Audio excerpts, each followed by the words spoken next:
It's my honor and pleasure to be here with Yehudah Mirsky, who is professor of Judaic and Israel Studies at Brandeis University.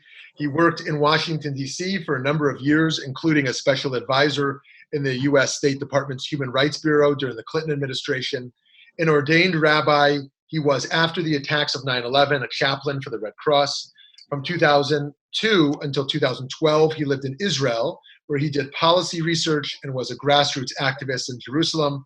He has written on religion, politics, and culture for the New York Times, the Washington Post, and many other publications. His Rav Kook, Mystic in a Time of Revelation, was established in 2014 by Yale University Press and was awarded the Jewish Book Council's Choice Prize. And the bio could go on, and as someone who has personally known Rabbi Dr. Yehudah Mirsky for some time, he's someone who is incredibly impressive in how he supports so many of us in the field at advancing his scholarship through such menschlichkeit. So Yehudah, thank you for taking time. Thank you. My pleasure, Beer. Thank you so much. You would never call yourself this, but as one of the top Rav Kook world experts, I would love if in just a few minutes you could introduce Rav Kook to those who are not familiar with him and explain what makes his writing so unique. Sure, of course, with pleasure. And again, thank you for having me. So, Rav Kook is one of these figures that many of us, we've heard something about him. His name comes up here and there, and you get the impression that this guy's really important, but you're not really sure how or what. And people seem to evoke him, quote him, cite him for all kinds of things and all kinds of purposes. We could talk about him for a very, very long time, but very briefly. Avram Yitzchak HaKohen Kook was born in 1865 in what today we call Latvia. For purposes of the Jewish world, this was Lithuania. This is the western edge of the Russian Empire, and this was Litvak country. Though it's helpful to know that on one side of his family, they were Litvaks, on the other hand, they were Lubavitch Hasidim. He passes away in 1935. So those are his years, 1865 to 1935. As you noted, the title of my book on him was Mystic in a Time of Revolution, and this was a time of a lot of revolutions in the Jewish world and the non-Jewish world. He is a rabbinic prodigy, etc., and early on develops an attitude of trying to integrate and understand the social, political, cultural, religious currents of his time in very interesting ways from within rabbinic tradition. He moves to Palestine, Eretz Yisrael, in 1904 to become the rabbi of Jaffa, Yaffo, and the surrounding Jewish agricultural colonies, because there is no such thing as Tel Aviv. Tel Aviv doesn't get founded until several years later, but what that means is that he becomes the chief rabbi of the new Palestine, the new Yishuv, the new Jewish community in the land of Israel. In 1919, he becomes the chief rabbi of Jerusalem. In 1921, he becomes the founder of the chief rabbinate. Up to 1921, under the Ottoman Empire, you had sort of these chief Jewish rabbis of the Ottoman Empire. But what you start in 1921 is, as part of the Jewish community in Palestine building all kinds of institutions of its own, now they're going to have a chief rabbinate of its own. And a Mizrahi, a Sephardic rabbi, and an Ashkenazi rabbi of European descent, and that's him. And he holds that role until 1935. Now, the bare bones facts of him, why do people talk about him, why is he known, is that he is both the founder of the Chief Rabbinate, which is a pretty important institution in the state of Israel down to today, as well as the first major rabbinic figure truly to endorse Zionism as a secular movement. And those are, the things that are best known about him.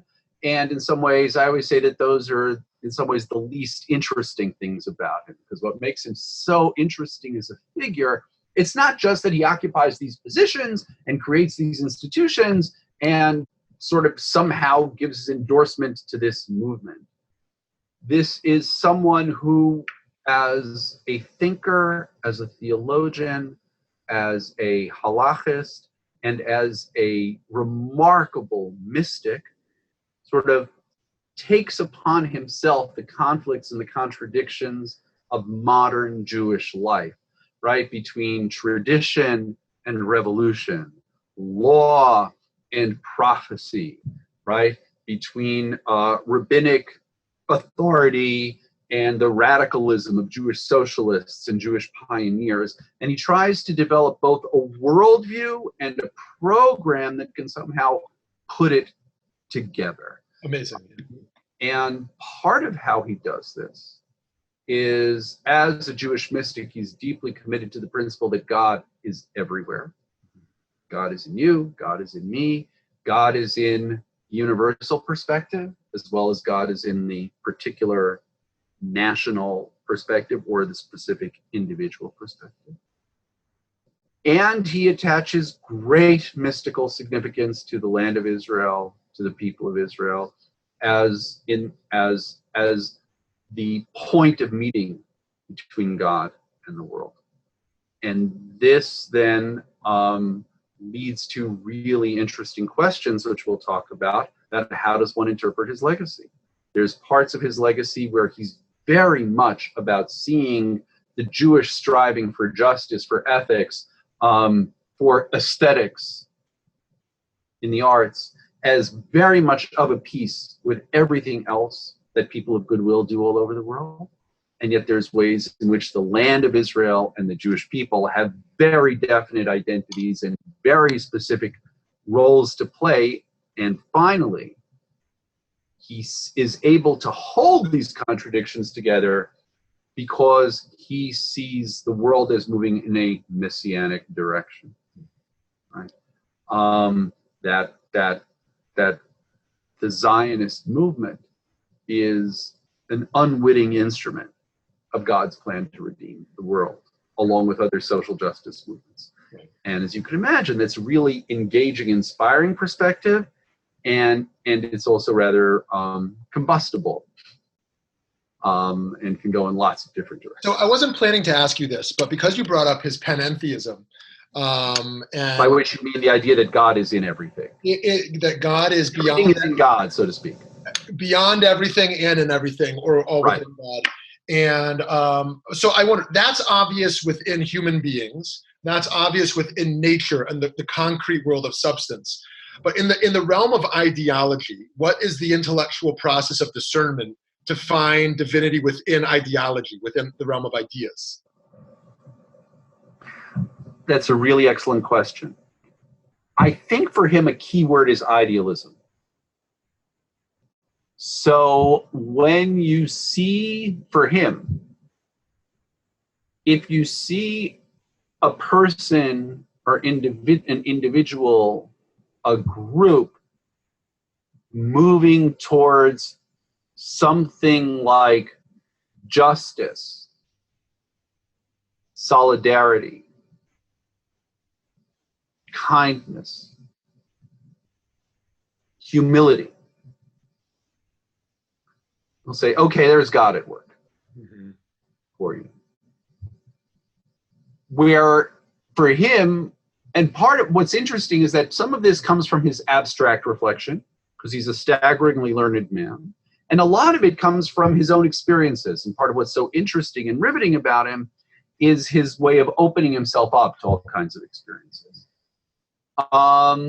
So for him, where say a passage that's actually especially pertinent nowadays, right, is if you see somebody someone or a group expressing themselves entirely in terms of anger, okay, that's not where God is, right? If you see folks who are angry all the time, that's a sign that, as far as he's concerned, in a very deep sense, they don't believe in God, because to believe in God isn't to believe in the ultimate goodness of the world, the ultimate goodness of people, and anger is a sign of emptiness, right? Now, this is also part of what's so interesting with him, is that he's deeply committed to the halakha. And part of why he's deeply committed to, and his commitment to the halakha also gives him a kind of a principle of structure and order, that he's never going to quite allow himself to get carried away by things. And he will, when he sees other people violating halakha, and where this gets put to the test all the time is with the secular pioneers in Palestine. He'll say, well, if somebody is violating halakha on the basis of moral principles, solidarity, concern for others, doing commitments not by writing checks, but by actually putting their lives on the line for something like this, well, that I need to respect. He's not going to say it's correct all the way down, right? I mean, for him, his ultimate vision is one in which both what we call religion and what we call secularity both sort of transcend themselves. Mm-hmm. But that's a long way off. But I think that's where his being a Litvak is not just a fact of biography. This respect for law and structure, and as indebted as he is to the Jewish mystical tradition, he's just as indebted to Maimonides. Right. It takes that perspective on religious life very seriously. Amazing. Thank you so much. So it makes sense why the secular pioneers would have a respect for him. It makes sense why religious people who love Torah would have a respect for his scholarship. Now, what is the intellectual contribution he has to make? What made him one of the intellectual leaders of the Israeli religious Zionist community? Well, I would say so two things. In terms of like people respecting him and not, yes and no. Yes, and right. What's really interesting is to read the responses of how secular, pioneering intellectuals, activists responded to him. Some really liked him and thought, "Wow, this is great," and I'm not a religious person, but I really appreciate this. And there were others who, a lot of them had very traditional backgrounds and knew exactly where he was coming from, and they really rejected this because they'd be saying, like, "Rabbi, I'm not part of your messianic vision. Okay, don't you get it? I'm actually rebelling against you." Right? Don't cast me, right, the player in some sort of messianic drama that I don't think I'm living. Right. On the other hand, also the more traditional sectors, and sort of what we call today Haredim or ultra-Orthodox, were violently opposed to him. There's a wonderful exchange where his opposite number in the Haredi world of the time, Yosef Chaim Sonnenfeld, once said, Rabbi Kook is always saying that you have to look at these people's deep motivations and this and that. I don't need to look at their deep motivations. They tell me they hate me. I believe them. They tell me they're rebelling against Torah and mitzvot. I have no reason to disbelieve them, right? And you're dangerously blurring the lines. You're dangerously blurring the lines. And some of them would also have argued that Rabbi Kook, yes, you're a man of very profound ethical sensibilities. But other people might not have such ethical sensibilities, and just by blessing nationalism and blessing secularism, you're giving rein to all kinds of things. Why, though, was he so important for so many people? First off, just on a very basic level, if we take a look at how did religious Jews respond to the Zionist movement, right? And especially nowadays when in the organized Jewish community, support for the state of Israel is a wall-to-wall thing. We forget how contested and how argued and how debated it was for so long. But we look at how most religious and traditional Jews responded to the Zionist movement, Orthodox rabbis, for lack of a better word. How did they respond to it? You tended to have two responses in the early decades. One was that this is the work of the devil. These unchurched, so to speak, Jews, right? Theodor Herzl, who's totally assimilated, wouldn't know a Siddur if it fell on him, has made himself king of the Jews, is going to announce that the Jewish people are returning to the land of Israel, and according to the tradition, God decides when the Jewish people return to the land of Israel. And they return to the land of Israel not by being faithless and assimilated, but by being good, pious Jews. And also this whole assertion, this ethos of Zionist self-assertiveness, and Jews are going to do their own diplomacy and do their own politics, runs totally against the currents of rabbinical political thought for generations. That's one thing. Then you have the other groups of Orthodox rabbis who say, of the different ideas and programs on offer to enhance, to deal with anti-Semitism, to deal with Jewish poverty, to deal with Jewish social dislocation, while keeping along some semblance of community, because to go to America is to entirely assimilate, this is not a bad idea. But please, Zionists, don't tell us that you're reconstructing Jewish culture, that this is a Jewish cultural renaissance revolution. Leave Jewish culture to us. And then you have Rabbi Kook, who says, actually, no, Zionism is a good thing precisely because it's revitalizing Jewish culture. And part of what he's arguing to his rabbinic peers is he's saying, look at these secular Zionist revolutionaries, they're not rebelling against us because they want to eat cheeseburgers.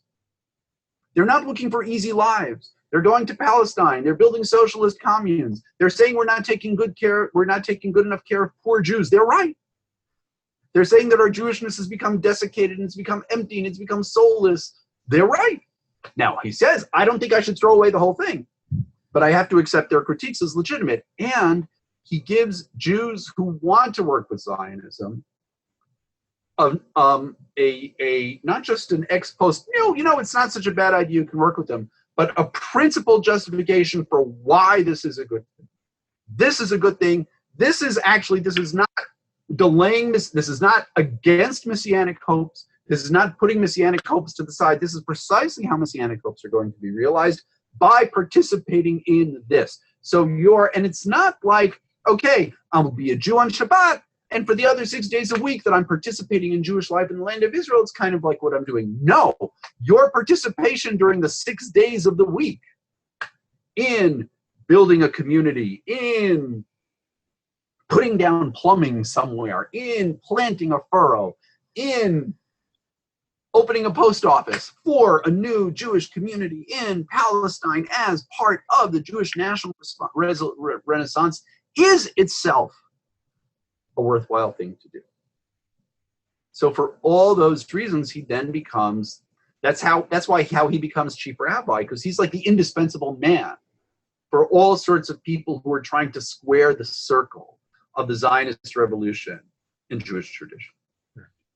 Love that. And I've been inspired by that vision for a long time, and I've had to learn how to both respect one's motivations while also not declaring them my own. I recall in a grad school seminar over 15 years ago, someone in secular philosophy class said they were an atheist. And I said, oh, actually, one of my leading teachers, Rav Kook, says, you can't be an atheist because, of course, your soul is truly yearning for God.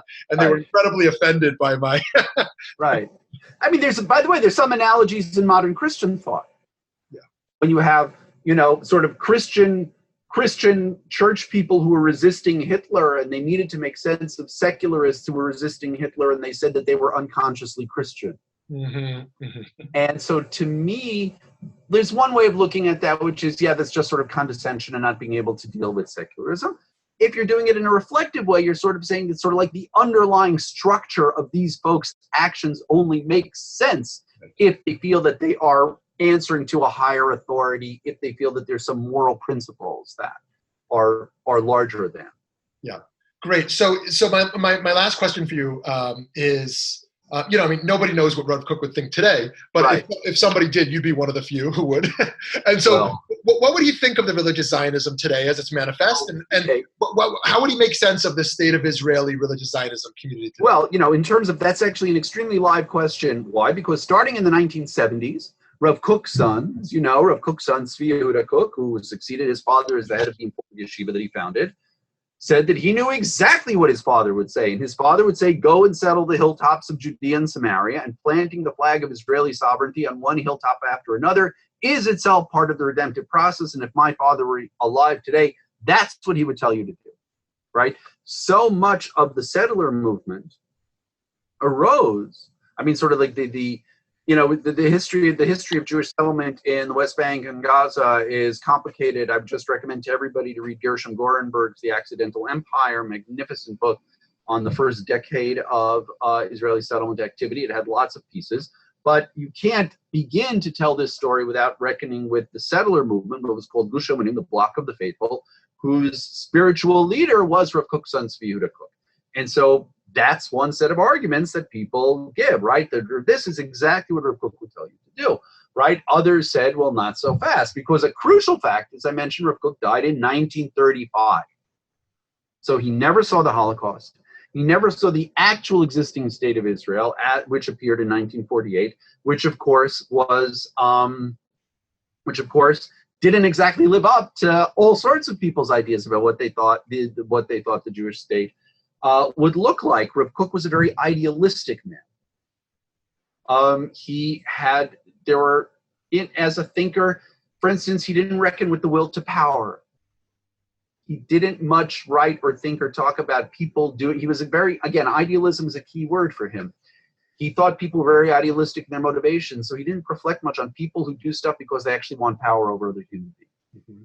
He didn't think much about the profit motive. He didn't grasp, he didn't sort of like wealth creation for its own sake is not something that he thought much as a motive force in human affairs.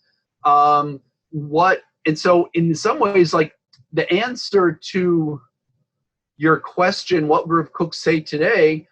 There's the procedural question of, like, a large debate is the procedural question of, is that the question to ask? Mm-hmm.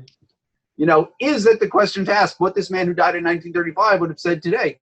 Especially also because his thought is of many parts.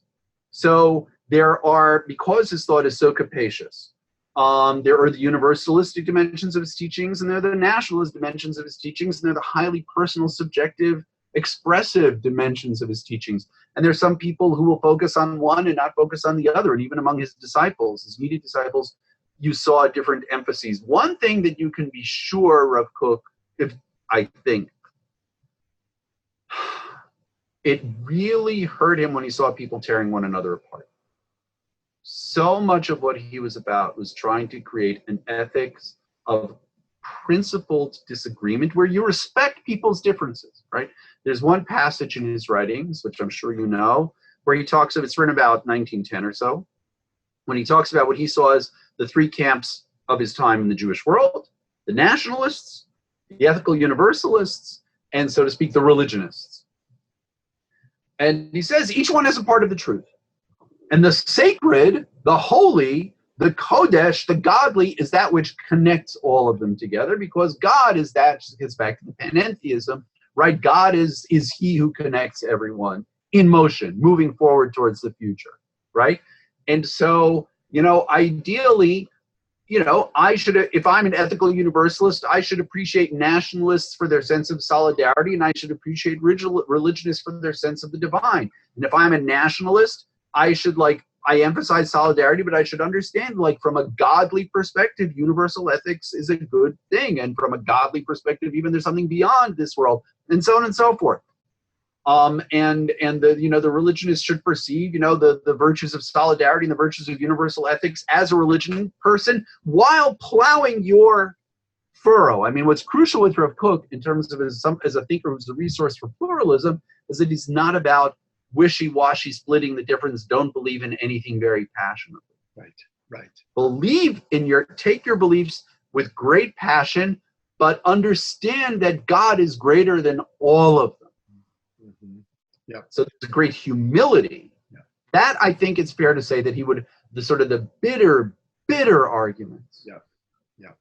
That would have, I think, wounded him grievously. Amazing. The other reason I think it's such a difficult question is because, and tell me if I'm oversimplifying, but as someone who's kind of taken by Hegelian thought, the dialectical tensions within time, right. He's not imposing abstract ideas on abstractions, but rather truly responding to the era.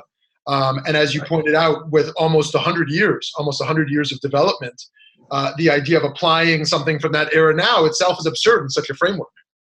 So, and it can go in different directions. From the right, if you take a look at the most recent election campaign that just ended a few days ago, like Ayelet Shaked's party had this really interesting political commercial saying, look at, when Rav Kook was talking about secular Israelis, who did he mean? He meant these self-sacrificing poet revolutionary types. He didn't mean, godless, hedonistic, high-tech people from Tel Aviv, right? And it's also from the left. Right, one can say when Rav Kook is talking about all these great glories of the Jewish people, because he never really dealt with the experience of power. Mm-hmm. Mm-hmm. Like so many people, he had trouble imagining Jews with power, and certainly Jews abusing power. Beautiful. Well, friends, I hope you'll continue to follow Rabbi Dr. Yehudah Mirsky's writing. Thank you. This is a wonderful conversation. I really appreciate it.